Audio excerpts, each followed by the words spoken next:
behaviors, unconscious behaviors or compulsive behaviors, or even these unconscious narratives and beliefs. Like, for example, for me, like, I never believed growing up that I would be, like, I was worth loving, or I deserved love, unless I was highly successful. That's what I thought would get, the people, my family and stuff like that, to respect me and care for me. And it's a funny thing because of that subconscious belief, what would happen is how I would go into relationships is I would always put other people's needs above my own, other people's beliefs above my own. And that's an important thing, because if we're doing that, we're always stacking, we're stacking the relationship to where we're over giving and the other people don't have to give, and there's no accountability if they don't give, because we feel a need to maintain that relationship, to maintain, giving to be able to receive. And that's a funny thing, because it'll always end up that way. So unless I work through and find that belief and understand where that belief was rooted or where it comes from, I am never going to be able to overcome it, because compulsively, okay, so subconsciously, which is behavior that is happening without conscious awareness, so I don't even realize I'm doing it until I'm in the situation or I'm in the negative event where I'm in a codependent relationship, and I'm realizing, like, hey, I'm doing all the, if I don't talk to this person, I don't hear from them. If I don't, invest in this relationship, they don't want to be with me. You know what I mean? And we're creating these environments or these circumstances where basically we feel a need that if I don't overinvest into things, they're going to basically, in a relationship, they're going to leave me if I'm not always there. And it's a funny thing, because, like, I never realized it. So it's not that I felt like people mistreated me. I didn't even notice it because I was always looking for what I wanted or what I was seeking over looking at the situation or the environment. So in jobs, you know what I mean, in these negative workplaces that I'd be in, all I was focused on was reaching income goals or reaching titles. And I didn't actually stop and look at the environment and the people and how they treated me, and how they treated the other workers. And, we're talking about, if you've ever been in a business where there's no support, you know what I mean? There's high pressure, if you don't comply, you get berated, you know what I mean? There's negative, snarky, passive-aggressive remarks or communication styles, or even just straight-up aggressive communication styles, depending on it. And it's sort of like, where you're getting, like, threatened to be fired. Like, that's a really big one for me, is like when you're in a workplace or in a job where, your boss is always threatening to fire you if you're not doing a good enough job. You know what I mean? Oh, you take time off over Christmas, we're not going to have a job for you. You know what I mean? And different things like that. And what always happened was, for me, fear causes me to react. So I was always lucky that, if a girl threatened to break up with me, yeah, it would negatively emotionally affect me, but I wouldn't trust them. I'd always have that thought in my mind that they were going to break up with me. They were going to break up with me. And it'd drive me insane, so I'd just end the relationship. Like, it'd always just cause me to just split. Because the thing was, I wasn't going to stand around and wait until they took the action. So to the same in employment, and this is what a lot of these negative employers never understood when dealing with me, was if you threaten to fire me, within 1 to 2 weeks, I will have quit. Because one, I don't trust you. You know, I don't feel safe and secure there, because you've just now, you know, like elaborated to me at any point in time, you can fire me. So why would my financial dependence be in a situation where I can lose it at any time? But if they didn't threaten to fire me, I put up with so much shit. You know what I mean? Like in environments where there was short staff, like, you know, staff shortages all the time, you know, product shortages where low quality products or services were being offered, you know, where, you know, the staff didn't care because they weren't trained, the managers didn't care because they weren't supported, you know, so it was just these environments of repetitive negative sort of cycles that were happening. And that's the funny thing I've realized when looking back, especially in employment. A lot of the places that the negative workplaces that I was in, well, a lot of it was based around lack of communication and support. So like, because the managers were mistreated, they mistreated the staff. Because the staff were mistreated, they mistreated each other, but then they also mistreated the customers. You know what I mean? And it would just breed into these environments where no one cared about their job. You know, no one cared about quality control. And it's sort of like when I'm in an environment like that, where I have to offer, you know, especially in like hospitality and stuff like that, when you're in a restaurant that, you know, no one cares to the quality of the food being cooked, even if it's right. You know what I mean? So then you're just serving shit food to customers that are gonna send it back and be pissed off that they got this, you know, low quality product, which in right they should. And it's sort of like, how can I ever feel good about myself when I'm in that environment? But for so many years, I spent years in those environments. You know what I mean? And it was a funny thing because it all came down to, like, what I realised was a lot of the times the employers weren't bad people. Like, you know, the owners, either they were disassociated to the business and they weren't present and they left it in charge of the hands of managers, you know, and the lack of communication and support, the managers got drained and burnt out. And you see this a lot if you ever watch, like, Gordon Ramsay's show, The Kitchen Nightmares. It's a really good way to see this in practice, that it's sort of like it's a cascading effect. But a lot of the time, the owners didn't understand that by investing less into their staff and their business, in terms of time, energy, and money, what would happen is the staff, because the owner was never there, didn't care. You know what I mean? Like, once the manager stopped caring, the staff stopped caring.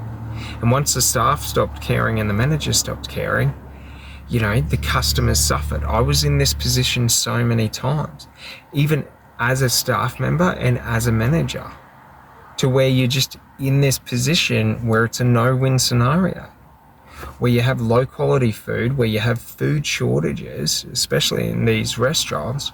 You know, you've got customers that are being overcharged for the product, and the product isn't the quality that justifies the price. So then you've always got angry customers, and the customers are abusing you.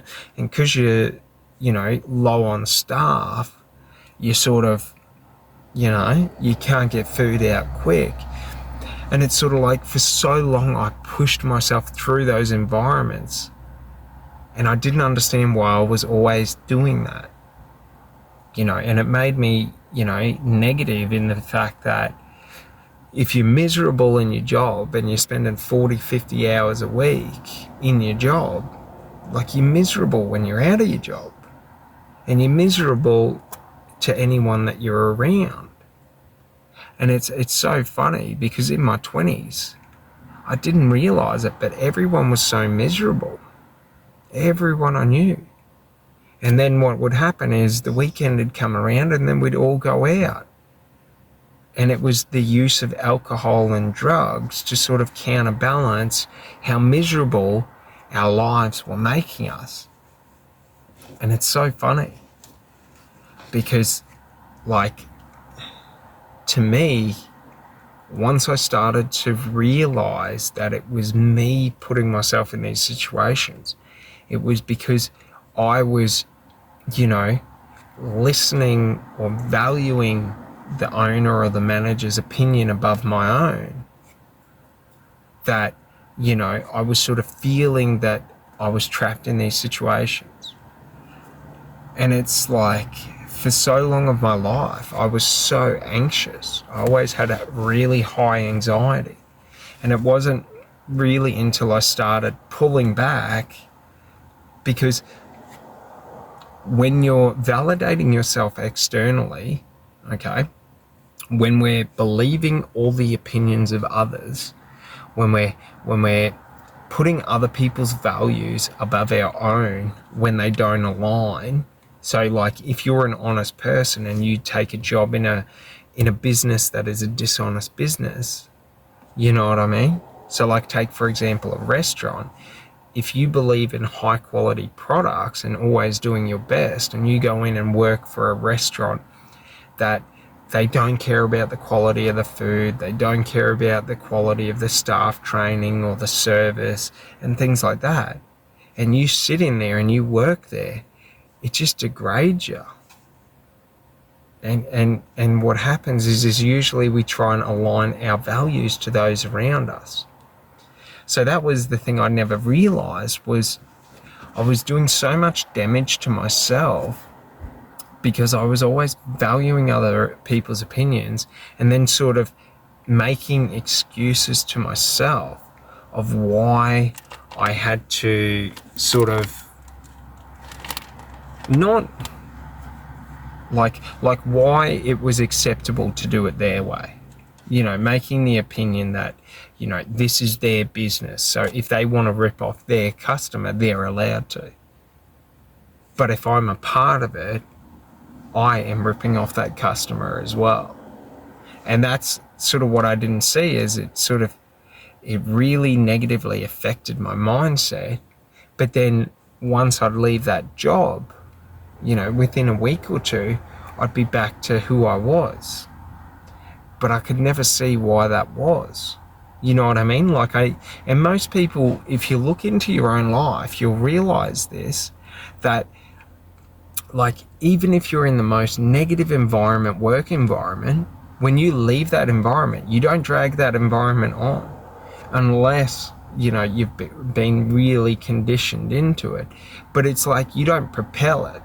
So if you've worked for, let's stay with a restaurant, and they were low quality and they had a low quality product, you don't go to get a job at a great restaurant and then try and tell them why having a low quality product is better. The environment molds us.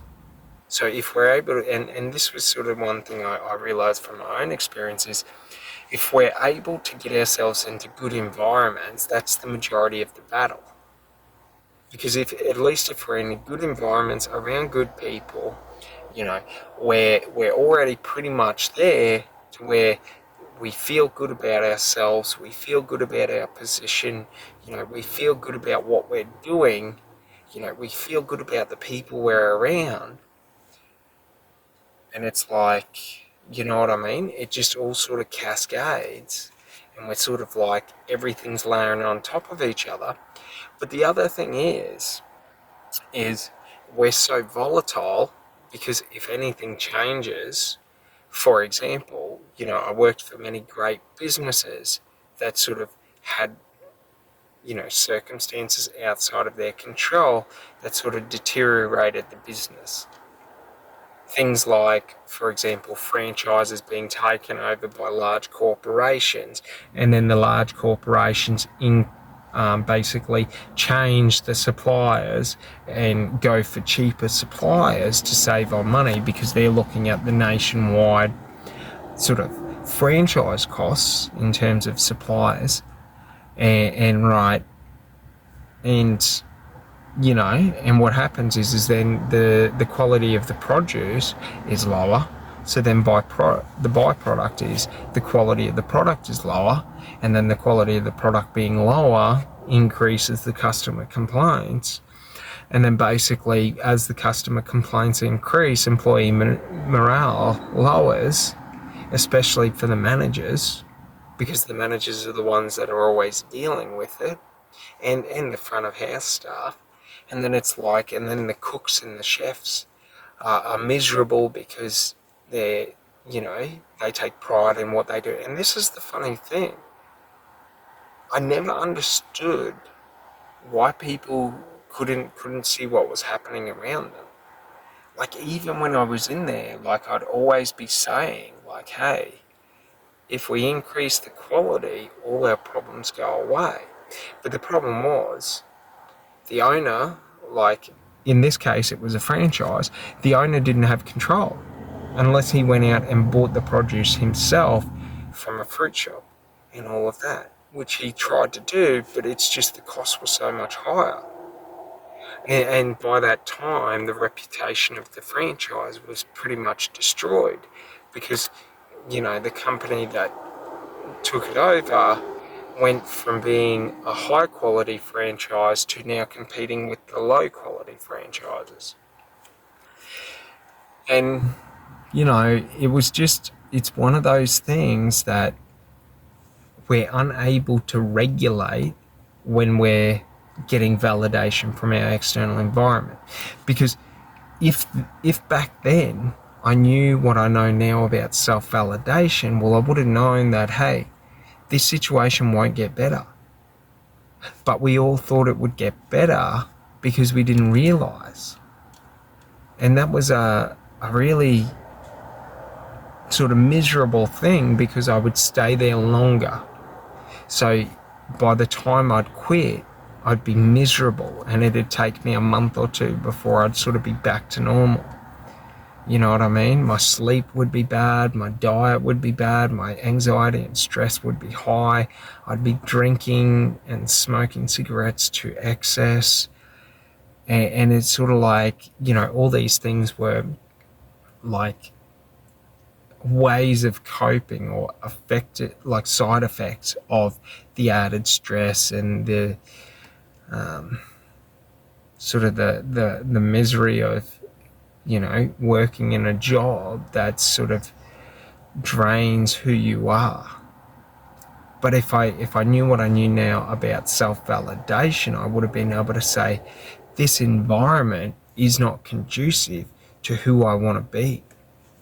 This environment does not align with my values.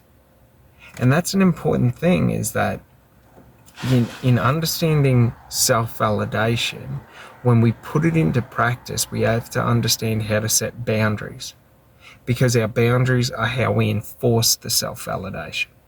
So if I say I am a person who does not, in sales, manipulate or pressure people, if someone tries to make me manipulate and pressure people, and I've told them I don't do that, then I have to enforce that and say, I don't do that. Sorry, you're going to have to find someone else. Because it's in that moment that I'm able to keep that self-worth and build that self-worth in me.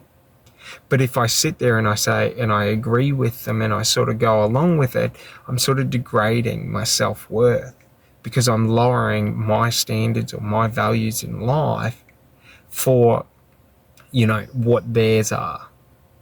And that's not a good thing. I've done that for so many years. I spent years doing that. And what it did was it just led me to having this destroyed personality of, destroying my self-worth, destroying my self-esteem, destroying my identity of self. And it's sort of like, to see this on an extreme example is to look at any military sort of soldier or anything like that has come back from combat, that has had to kill an innocent civilian or kill civilians or has caused casualties, innocent casualties, because they did something that wasn't aligned to who they were. And especially in circumstances where it was a fear-based response and there was no threat of danger. Like, not that there was no threat of danger, but there was no present threat. Where it's sort of like they reacted in fear and sort of just overreacted. Because the problem is it's sort of like, especially like, in those circumstances, it's hard to come back from. When we're talking about this sort of stuff in our personal lives, a lot of what we do in life, no matter how bad it is quite easy to come back from. But like when we're talking about,